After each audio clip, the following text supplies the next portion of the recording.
എല്ലാവർക്കും നമസ്കാരം. ഇന്നിപ്പോൾ വിഷു ഒക്കെയാണ്. അപ്പോൾ എല്ലാവർക്കും നല്ലൊരു വിഷു ആശംസകൾ. ഇവിടെയും പൂക്കളൊക്കെ വിരിഞ്ഞിട്ടുണ്ട്. നമ്മുടെ ബാക്ക്ഗ്രൗണ്ട് കണ്ടില്ലേ, മരങ്ങളിലൊക്കെ ഇഷ്ടം പോലെ പൂവുണ്ട്. പിന്നെ നാട്ടിലുള്ളതുപോലെ തന്നെ ഇവിടെയും നല്ല മഴയാണ്. കുറച്ച് വിശേഷങ്ങളൊക്കെ നിങ്ങളുമായിട്ട് പങ്കുവെക്കാമെന്ന് വിചാരിച്ചിട്ടാണ് ഇന്ന് വന്നു. UK പഠിക്കാൻ വരുന്ന കുട്ടികൾക്ക് നമ്മൾ സാധാരണ വിസയ്ക്ക് അപ്ലൈ ചെയ്തിട്ട് നേരത്തെ ടിക്കറ്റിൻ്റെ റേറ്റ് കുറയുമ്പോൾ ടിക്കറ്റൊക്കെ ബുക്ക് ചെയ്യുന്ന പരിപാടിയൊക്കെ ഉണ്ട്. അങ്ങനെയൊന്നും ചെയ്തു വെക്കരുത്. കാരണം എനിക്ക് പറ്റിയ അബദ്ധം നിങ്ങൾക്കും പറ്റും. ഞങ്ങൾ വരുന്നതിൻ്റെ കുറേ മുമ്പേ എന്ന് വെച്ചാൽ റേറ്റ് ഇനി കൂടും എന്ന് വിചാരിച്ചിട്ട് നമ്മൾ നേരത്തെ ടിക്കറ്റ് ബുക്ക് ചെയ്തു. അപ്പോൾ നമുക്ക് വിസ അടിച്ച് വന്ന് നോക്കുമ്പോൾ എന്താ ചെയ്ത്, വിസയിലെ ഡേറ്റിന് വ്യത്യാസം, ഒരു മാസത്തെ വ്യത്യാസം. പിന്നീട് നമ്മൾ രണ്ടാമത് എംബസി കൊടുത്തു. രണ്ടാമത് വിസ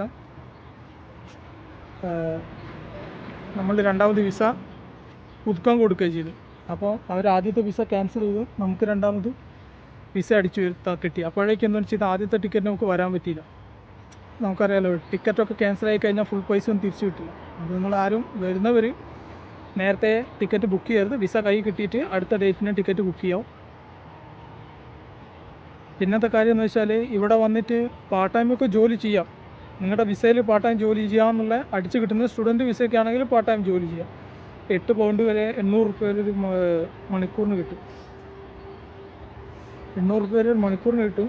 പിന്നെ ആ വിസ നമുക്ക് തുടർന്ന് പുതുക്കാനൊന്നും കഴിയില്ല. കാരണം ഒരു മണിക്കൂറിന് 25 പൗണ്ടിൻ്റെ അടുത്ത് കിട്ടിക്കഴിഞ്ഞാൽ മാത്രമേ ഇവിടെ വിസ പുതുക്കാൻ സംഭവിക്കൂ.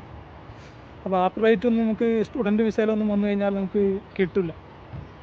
പിന്നെ വരുമ്പോൾ ശ്രദ്ധിക്കേണ്ട ഒരു കാര്യം എന്ന് വെച്ചാൽ, എന്തെങ്കിലും പറ്റിക്കഴിഞ്ഞാൽ, പനിയോ അസുഖമോ ഒന്നും പറ്റിയാലും ഇവിടുന്ന് ഒരു ചികിത്സയും കിട്ടില്ല. അപ്പോൾ നിങ്ങൾക്ക് എന്തെങ്കിലും അസുഖങ്ങളുണ്ടെങ്കിൽ അതിൻ്റെ മുഴുവൻ മരുന്നൊക്കെ ആയിട്ടേ വരാവും. കാരണം ഇവിടെ ഒരു 10 പാരസെറ്റാമോൾ കിട്ടണമെങ്കിൽ 500 രൂപയ്ക്കും റേറ്റ്. പിന്നെ ഇവിടെ ചികിത്സ സൗജന്യമാണ്. പക്ഷേ നിങ്ങൾക്ക് സ്റ്റുഡൻറ്റ് വിസയൊക്കെ വരുമ്പോൾ ആദ്യം തന്നെ ഇൻഷുറൻസ് എടുക്കണം. അത് എംബസി വഴി അങ്ങനെ എടുക്കണത്. അങ്ങനെ എടുത്തിട്ട് വന്നാലേ നിങ്ങൾക്ക് ഇവിടെ ചികിത്സ കിട്ടൂ. പിന്നെ നിങ്ങളുടെ കയ്യിൽ ഇൻഷുറൻസ് ഉണ്ടെങ്കിലും നിങ്ങൾ ഇന്നിപ്പം ബുക്ക് ചെയ്ത് കഴിഞ്ഞാൽ ഒരു 1-2 മാസം കഴിഞ്ഞിട്ടുള്ള ഡേറ്റാണ് നിങ്ങൾക്ക് കിട്ടും. അപ്പം ഡോക്ടറെ കാണാൻ 2 മാസമൊക്കെ വെയിറ്റ് ചെയ്യേണ്ടി വരും.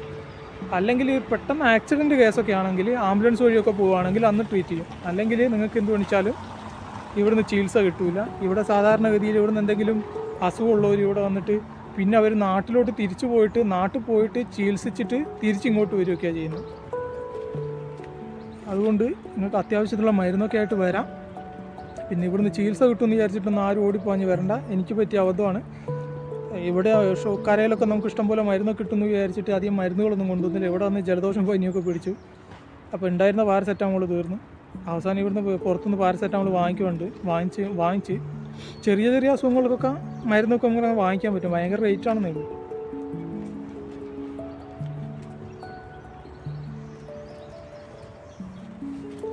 പാരസെറ്റമോളൊക്കെ വാങ്ങിക്കാൻ കിട്ടും. അല്ലാത്ത അസുഖങ്ങൾക്കുള്ള മരുന്നൊന്നും ഇവിടെ കിട്ടില്ല.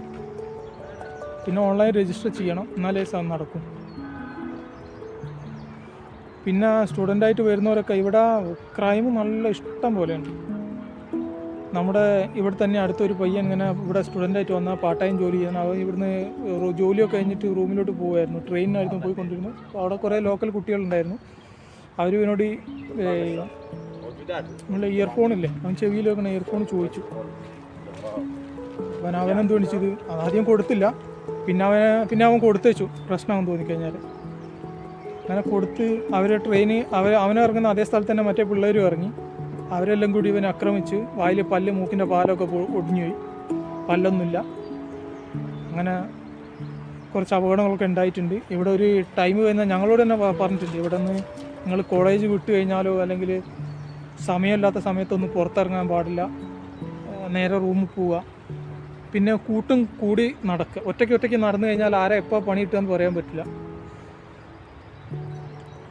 അതിനെക്കൊണ്ട് സൂക്ഷിക്കുക വരുന്നവർ. ഇത്രയും കാര്യങ്ങളൊന്നും ഞങ്ങൾക്കറിയില്ലായിരുന്നു. ഇവിടെ വന്നപ്പോൾ മനസ്സിലായ കാര്യങ്ങളാണ്. അതൊക്കെ ഞാൻ നിങ്ങളായിട്ടൊന്ന് ഷെയർ ചെയ്യുന്നേ ഉള്ളൂ. വരുന്നവർക്കും അല്ലെങ്കിൽ നിങ്ങളെ പരിചയത്തിൽ ആരെങ്കിലും വരുന്നവരുണ്ടെങ്കിൽ അവരോടൊക്കെ പറഞ്ഞു കൊടുക്കുക. ഇതൊക്കെയാണ് ഇവിടുത്തെ അവസ്ഥ. അസുഖങ്ങളൊന്നും ഉണ്ടാക്കരുത്. എന്തെങ്കിലും അസുഖം ഉണ്ടെങ്കിലും മരുന്ന് വാങ്ങിച്ച് വരിക. അപ്പോൾ എല്ലാവർക്കും ഒരിക്കൽ കൂടി വിഷു ആശംസകൾ. മറ്റൊരു വീഡിയോയും വിശേഷങ്ങളായിട്ട് വീണ്ടും കാണാം. ഞാൻ ചെയ്യുന്ന വീഡിയോ ഒക്കെ എനിക്കുണ്ടായ അനുഭവങ്ങൾ അത് മറ്റൊരാൾക്ക് ഉണ്ടാവാൻ പാടില്ല എന്ന ഉദ്ദേശത്തോട് മാത്രം ചെയ്യുന്നൊരു വീഡിയോ.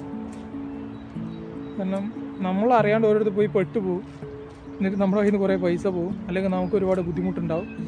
ഇങ്ങനെ ഒരവസ്ഥ മറ്റുള്ളവർക്ക് ഉണ്ടാവാൻ പാടില്ല. നമുക്കാരും പറഞ്ഞു തരാനില്ലായിരുന്നു. അതുകൊണ്ട് എനിക്കറിയാവുന്ന കാര്യം ഞാൻ മറ്റുള്ളവർക്ക് പറഞ്ഞു കൊടുക്കുന്നു.